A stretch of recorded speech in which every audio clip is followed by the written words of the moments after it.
Poland అన్నటువంటిది ఇప్పుడు ఓ పక్కన అక్కడ ఉన్న ప్రజలు ఇతర దేశాల నుండి వచ్చినటువంటి వాళ్ళకంటే ఓపెన్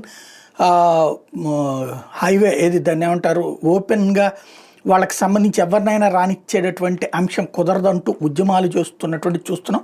ప్రజాగ్రహం పెద్ద ఎత్తున జరుగుతోంది. ఎందుకంటే అటు రష్యా నుంచి వచ్చేస్తున్నారు, ఇటు ఉక్రెయిన్ నుంచి వచ్చేస్తున్నారు. దాంతో వాళ్ళ దేశంలో ఉన్న వాళ్ళకి ఉపాధి అవకాశాలు తగ్గిపోతున్నాయి. ఎందుకంటే వీళ్ళు చీఫ్ అండ్ బెస్ట్కి పనిచేస్తారు. ఎందుకని వాళ్ళ దేశాల్లో ఏ ఉపాధి లేకపోతే యుద్ధం కారణంగా పారిపోయి వచ్చారు కాబట్టి తక్కువకు పనిచేస్తారు. అలాంటి సందర్భంలో వీళ్ళ ఉపాధి అవకాశాలు దెబ్బతింటున్నటువంటి సిచ్యువేషన్ చూస్తున్నాం. ఇప్పుడు ఇలాంటి సందర్భంలో ఒక అద్భుతమైన అనుకోని అదృష్టం దక్కిందని చెప్పాలా.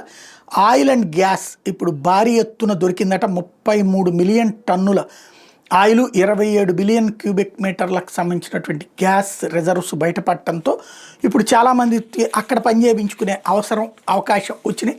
తద్వారా కొంత ఈ బయట వాళ్ళను కూడా అలౌ చేసే అవకాశం ఉంటుంది.